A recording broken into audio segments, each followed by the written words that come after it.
Hello everybody, my name is Rohit. I take physical education on behalf of Prep School by Vidyashram. In today's session, we will be looking into yoga and what all things we will be covering in yoga. Let's have a quick look at it. We will be studying the introduction, basically what the whole concept is about, the cloud and the smoke idea about it. Then we will look into the meaning of the subject. Then we will see what all importance does it have. Then we will look into the benefits. Then we will carry on with the asanas, then pranayamas, Shuddhi Kriyas and Ashtanga Yoga. It's an overall fitness activity that everybody knows as of now. It approximately started 5000 years ago. There is no estimate, there is no particular date to that. It is just estimated that it was origined 5000 years back. There is no particular date to it. It could be traced back in our history 5000 years ago. Particularly in India, we could trace it back in Indus Saraswati civilization. Next, it could be traced back in many literary works. Many of our literary works, we could find the trace of literary works like many Rig Vedas and Vedas and many other literary books. So as we all know, 21st June is celebrated across the world as International Yoga Day. What is the relevance of this? Why 21st June? Why did they pick this date? Did they randomly pick this date or it has a relevance? Yes, it has a relevance. As we all know, yoga is inspired by nature. Many of the yogic activities and practices, the names of it, particularly the Sanskrit names of it, are inspired by the creations of nature. So on 21st June, if you look at the cosmic activities, the sunset timing and the sunrise timing and different cosmic phenomenon that goes on in the nature, it is best favorable to practice yoga. That's why throughout the world, with the consideration of UN and United Nations organizations, 21st June was finally selected as the best day to quote International Yoga Day. Thus, throughout the world on 21st June, International Yoga Day is celebrated by many people. Yoga is derived from a Sanskrit term named as Yuj. What does Yuj means? Yuj means unity. What kind of unity are we talking about here? We are talking about unity of three different elements. First element body, second mind and third soul. When these three elements are combined together, we call it as yoga. So yoga is basically the unity of body, mind and spirit. Now moving on to the importance of it. Next, what all are the importance? First, it is clinically safe, means there is no side effects when you practice yoga or do any kind of yogic practice or yogic kriyas. Second, it serves as a part of our heritage, so it has an historical importance to us. Third, it qualifies as the way to healthy life. Now the third point, why does it qualifies as the way to healthy life compared to any other treatments or any other health practices? A fit person or a healthy person is that person who is mentally, physically and socially or psychologically fit. So yoga makes you healthy in all these three different ways. That way it is safe to say that this is the way to a healthy life. Now looking into the benefits of yoga, the benefits can be categorized into four different parts. First, the anatomical benefit. Second, the physiological benefit. Third, the psychological benefit. And fifth, the social benefit. What all are these four different kind of benefits? We'll get into each one of them one by one. First, let's get into anatomical benefits. When you talk about anatomical benefits, the first one is it cures postural deformities. What is postural deformities?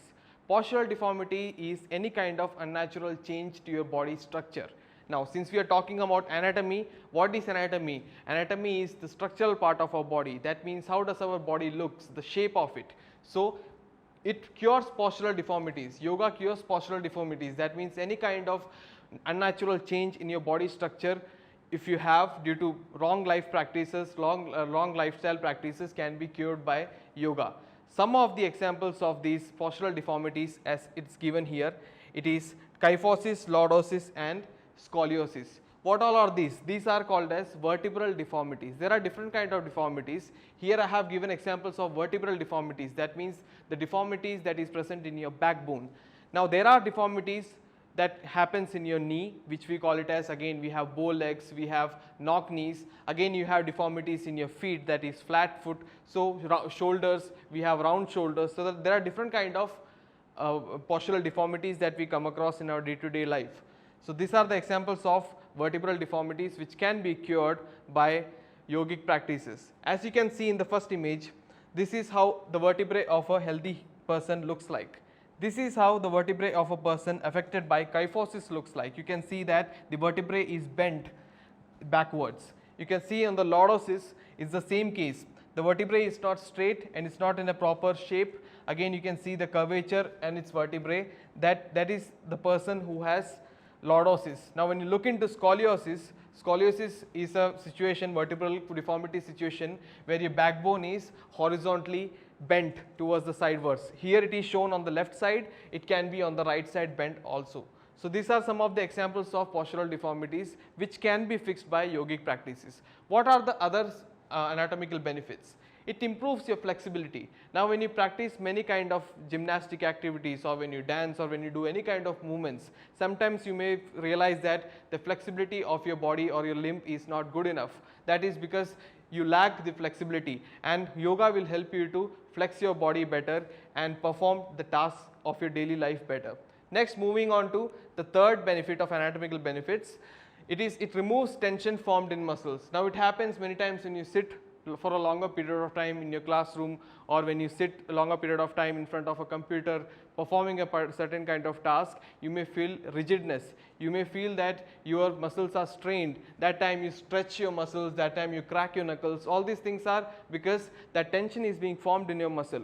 Practicing yoga can fix all these kind of things, and it can relax your body, it can cure postural deformities or any kind of problems, it can physically, all the structural can be improved or fixed by practicing yoga. Now, moving on to the physiological benefits, we can see that physiology is what? Like we discussed about anatomy, anatomy is structural part of our body. Physiology is the functional part of the body. How does the heart look like? That is anatomy. How does it performs? It is physiology. Now, when you talk about physiological importance, it improves physiological functions. Each of these systems that you can see, the cardiac system, the respiratory system, the digestive system and the endocrine system, all can be rejuvenated, or the process and the function of this could be pumped up even more by practicing yoga. There might be some problem with your cardiac system that you are not realizing, or respiratory or digestive endocrine system, which is very minute as of now. It may be amplified later in the future, but practicing regular yoga ensures that you don't have any kind of problem in any kind of physiological functions. Now, moving on to next, which is the psychological functions. Emotional balance. Here we are talking about different mood swings, different kind of your emotions, unbalanced, you get frustrated very fast, you get angry very fast, you don't have patience, you act very abnormally sometimes. So all these kind of emotional disbalance, your stress, strain, all can be balanced by practicing yoga. So your psychological benefits also includes maintains it emotional balance. Next, your social benefit. Now, when you talk about social benefit, there are again three categories and the three benefits in there. First, it provides social confidence. So you're confident in the society, you don't have any problem interacting with anybody, you don't feel alienated. That's because you're mentally relieved, because you practice pranayama or any kind of meditative asanas in yoga, which makes you more confident in the society, or it opens you as a person to talk to people freely without any kind of problem. Next, looking into the social involvement. When you are obviously confident in the society, you involve with people a lot, you make a lot of friends, you make a lot of company, you mingle with them, you don't have any problem interacting with the social circle. So that's one thing. Next, it makes you resourceful. As a person, everybody has a value. So what is the specialty in you? What qualities do you have? Why do certain people prefer to work with you? Or when somebody explains about you to a third person, what do they define about you? How resourceful you are? How helpful you are when it comes to certain tasks? All this concludes into the resourceful section. So when you practice yoga, it helps you to release your stress and you become a more resourceful person. Okay guys, now we'll look into types of asanas. Now, before getting into types of asanas, let's understand what is asanas. Asanas is in Sanskrit is basically nothing but a comfortable posture. A posture is called as asana in Sanskrit. Now, there are different kind of asanas, different classifications are given. These classifications are again given by Mr. Patanjali, who is also considered as the father of yoga. Now, let's look into each one of these categories. Relaxative asana, meditative asanas, corrective and cultural asanas. So these are the three different kind of asanas that we have. Now let's dive into each one of them one by one. First one that we have is called as relaxative asana. Now relaxative asanas are those asanas which gives you relaxation after a long tiring day, or when you went to school and when you come back home you feel very tired, you want to stretch, you want to relax for a bit. In those kind of cases, you can relaxative asanas as a yogic practice to release your stress.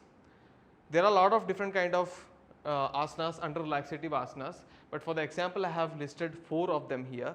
Before we get into each one of those asanas, there is one more thing that I want to mention is that all these asanas, like when we studied about the meaning of yoga or why International Yoga Day is celebrated on 21st June, I mentioned one thing, that is yoga is inspired by nature, and the many names that is given of the processes or the activities in yoga are based on the nature's creations. So this is one of such thing. If you look into each one of these names, each one of them are inspired by different things in the nature, different creations and organisms in the nature or creations of nature.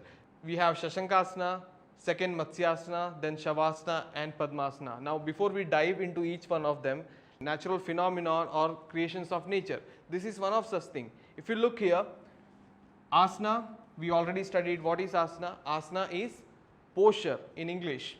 Shashank here means, in Sanskrit, Shashank means hare pose or rabbit pose. In other words, we call it as child pose in English. There is one another name for this, that is also called as Balasana. That's why since it is called as Balasana, the English translation goes like child pose for it. Or the other name we can call it as Shashankasana, Shashank, which in English is a hare pose or rabbit pose. So both name you can use for it.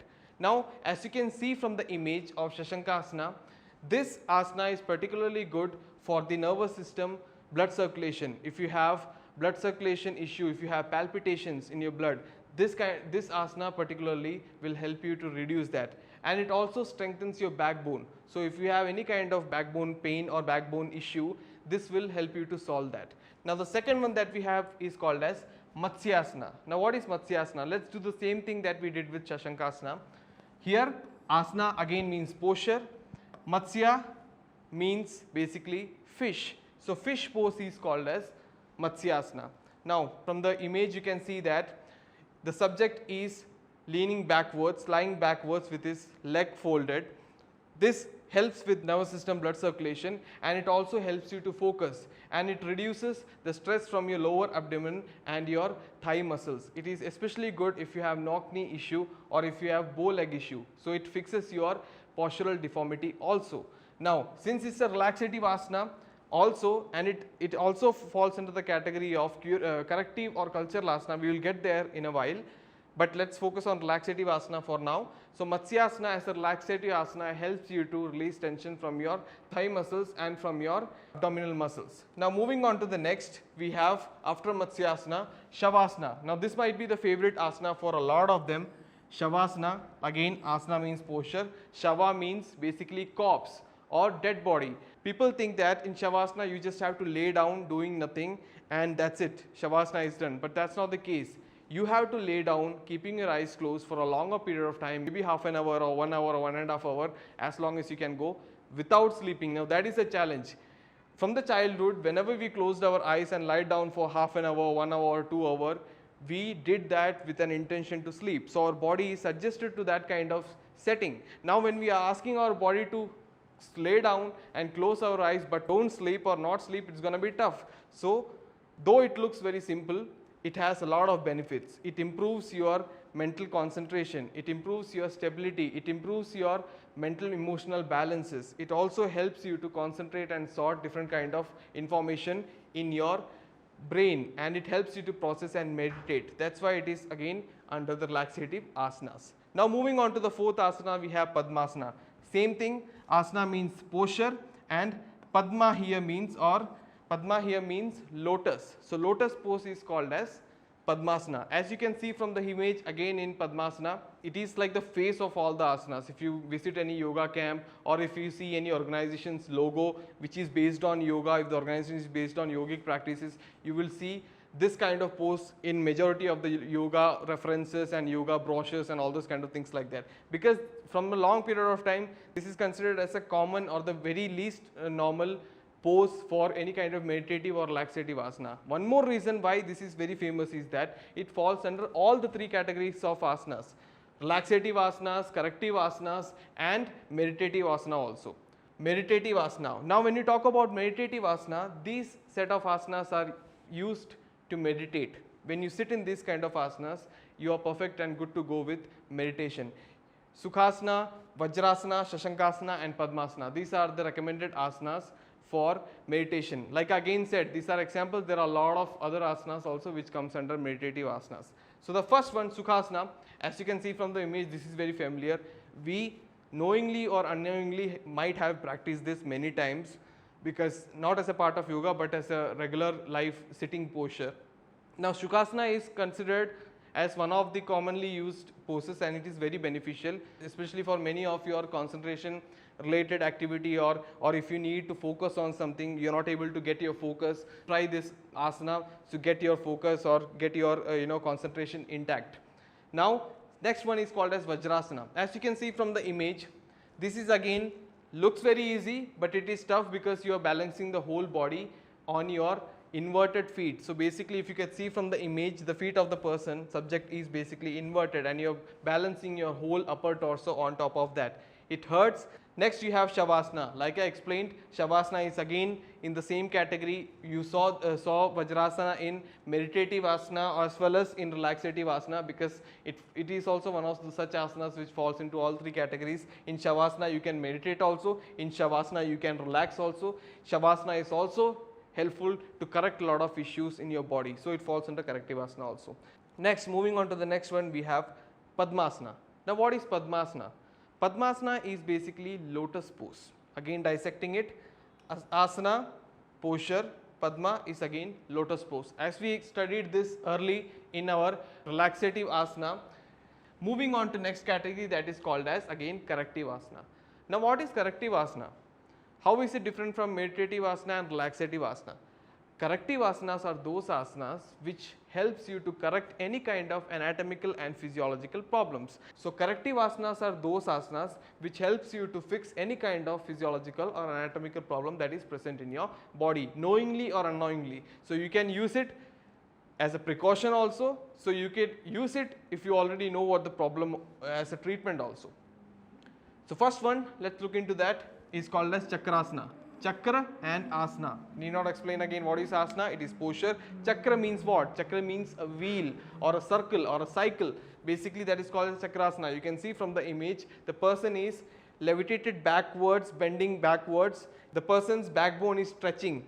This will help you with lot of vertebral deformities which you studied earlier, which I taught you earlier about lordosis, kyphosis, scoliosis, if you remember.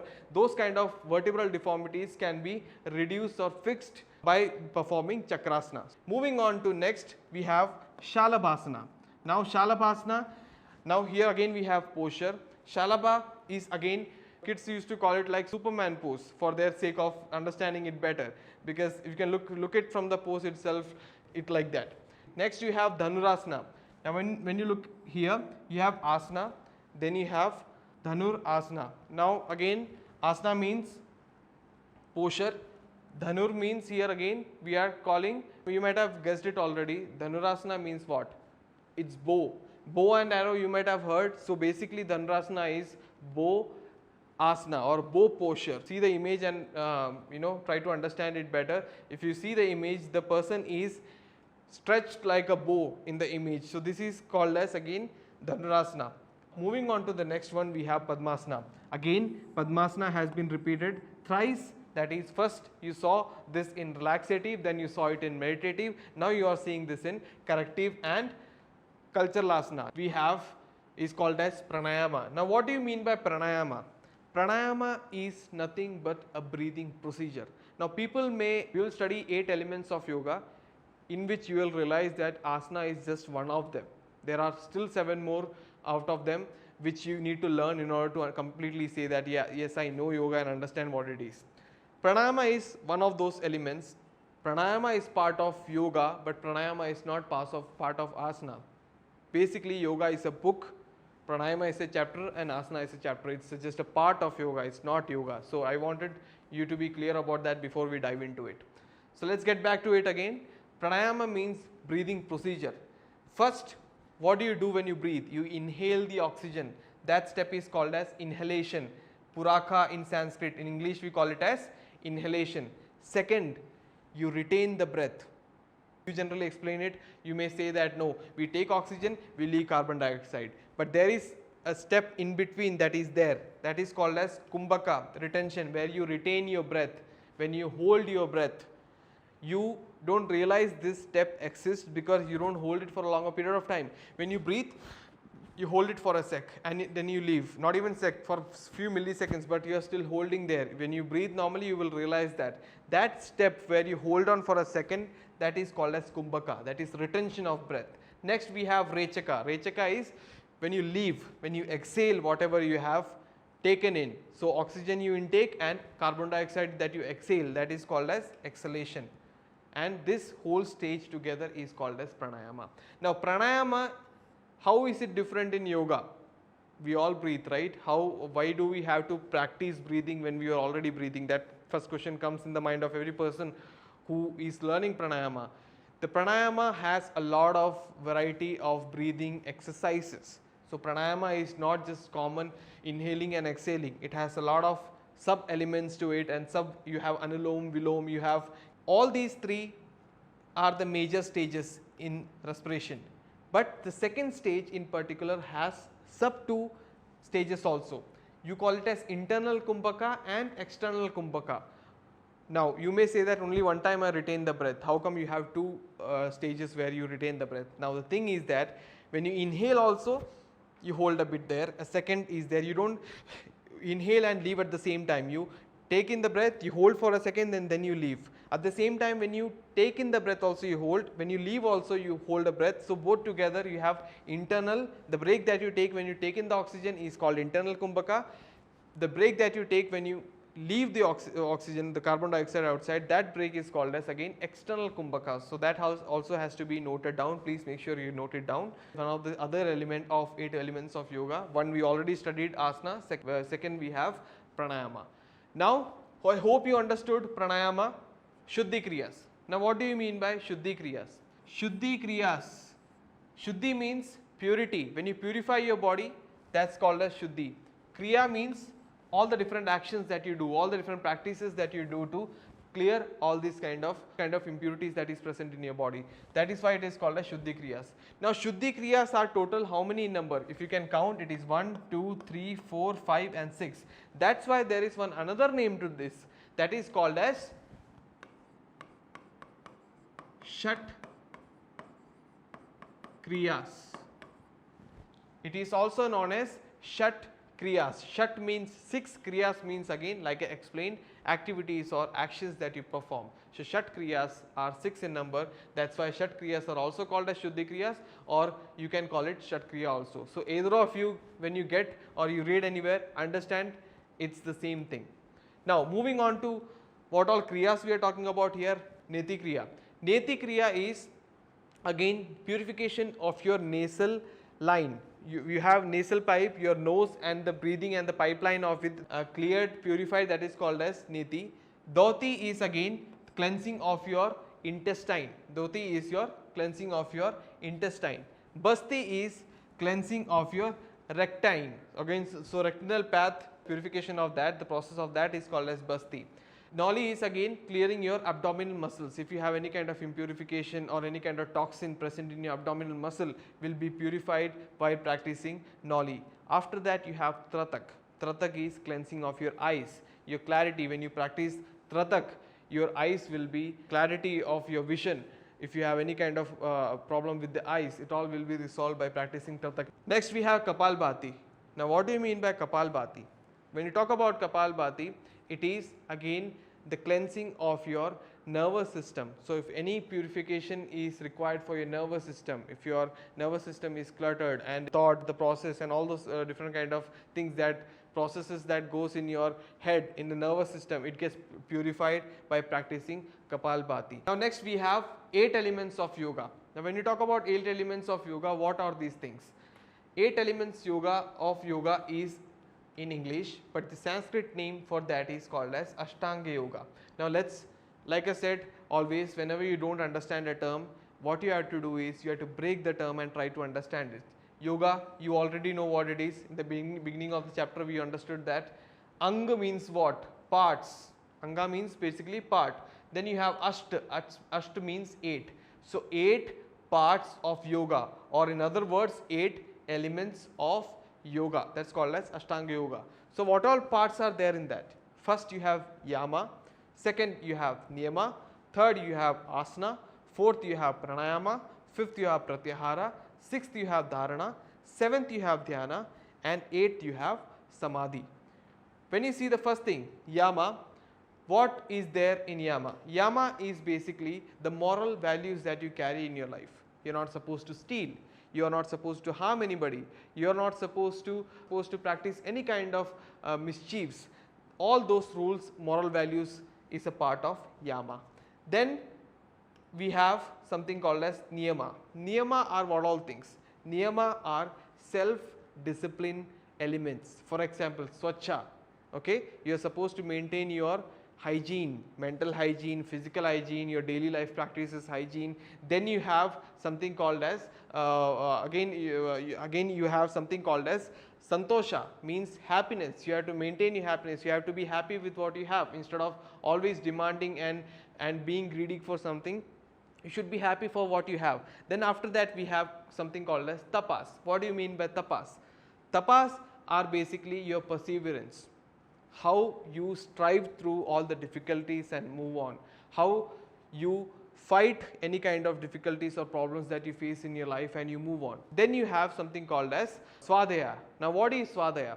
Swadhyaya is basically understanding and studying your literary works. We all have our history, we all have our literary works. Studying that is basically called as Swadhyaya. So studying about our culture, where we come from, our heritage, history of yoga, history of our parents and our ancestral lines and our country and the society that we live in, that is called as again Swadhyaya. After that we have something called as Ishvara Pranidhana. End of the day we all are thankful to the greater God, or in other words we call it as higher order. We all have different beliefs, but end of the day we still believe in that some force which exists. So that is the stage where we call it as again Ishvara Pranidhana. That concludes Niyama. Now when we look into Asana, like we already discussed, Asana has 3 different categories. And what particularly is Asana? Asana is a posture, like we discussed before. Now when I was teaching you asanas, I already taught you and I told you it's a part of 8 elements of yoga. So now you can see that it is listed at one of the elements of yoga as asanas, and also pranayama is also one of the element. We'll get to that later. Now let's focus on asana as of now. It's a set of postures that will help you to correct your physical, mental, social and physiological problems in your body. So we studied in the benefits of asanas, and now we'll get into pranayama. Now pranayama, if you could remember, if you could collect back and say once what all were the stages of pranayama. Pranayama is basically what? It's a breathing procedure. So now you may remember it has 3 stages, actually including the first it was Puraka, second it was Kumbhaka, and third it was Rechaka. Puraka means inhalation, Kumbhaka means retention, and Rechaka means exhalation. Now this Kumbhaka, please note it down, Kumbhaka, which is the second stage, which is retention of the breath, he is divided into another 2 stages. What are those? I explained it before. That is called as internal Kumbhaka and external Kumbhaka. So all together is called as pranayama. So the practice of breathing, different practice of breathing, different activities or kriyas of breathing that we practice in yoga is called as pranayama. Moving on to next, what is pratyahara? Now this is new. You already knew what is asana. We studied it early. You already knew pranayama. We studied this earlier. Now this is new. What is pratyahara? Pratyahara is basically blocking you from getting influenced by external knowledge or external sceneries blindly.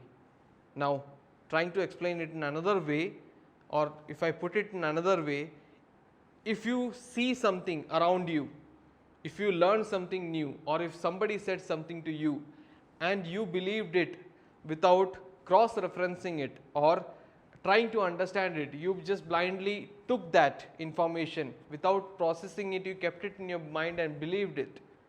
That is a problem. Whenever you get any information or get any raw data, you need to process it. You need to interpret it, you need to understand it, you need to enlighten yourself about the truths and falses of that, and then you have to store the data in your mind. But many times we have this bad habit of seeing something, listening something, and just watching something and believing that's a final. Pratyahara is a stage where you keep away the observation of the world as your observation, rather you find your own enlightenment, and you find your own observation to that particular concept and enlighten yourself. That is called as pratyahara. Now next stage, which is the sixth limb or sixth element of Ashtanga Yoga, is called as dharana. What do you mean by dharana? Dharana is basically focusing on something.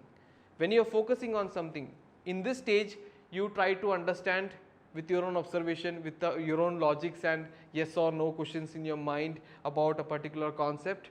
Pratyahara, like I said, it is observation, self-observing and self-analyzing instead of the world, letting the world analyze for you, is called as pratyahara. Once you analyze that, you focus on that, you meditate on that, you think about it, and you try to process it, even to narrow down it more to a particular kind of a subject or particular kind of a thought or conclusion. That's called as dharana. Next, it is called as dhyana. Dhyana is a stage where you incorporate whatever you studied while you were practicing dharana. When you were practicing dharana, you were focused on a particular kind of thing. You learned something because of that concentration, that you incorporate into some other thing. That is the stage of dhyana. You input a knowledge fetched from dharana and incorporate that in dhyana. Now the last and the final stage is called as samadhi. What is samadhi? You might have heard this term in Hindi or Sanskrit many times. Samadhi sometimes basically means, the final stage is the ending stage of a person. What is that? It's a corpse, it's a dead body, spiritual state of a person. So when you reach that spiritual state, the final state of a person where you have lived your life, you know what a human life is, you have acquired everything and you're finally resting, that period of time or that stage, final stage, is called as samadhi. So these are the 8 elements of yoga. Hope you all have understood all these 8 elements. You understood everything without any kind of problem. So until next time, bye bye.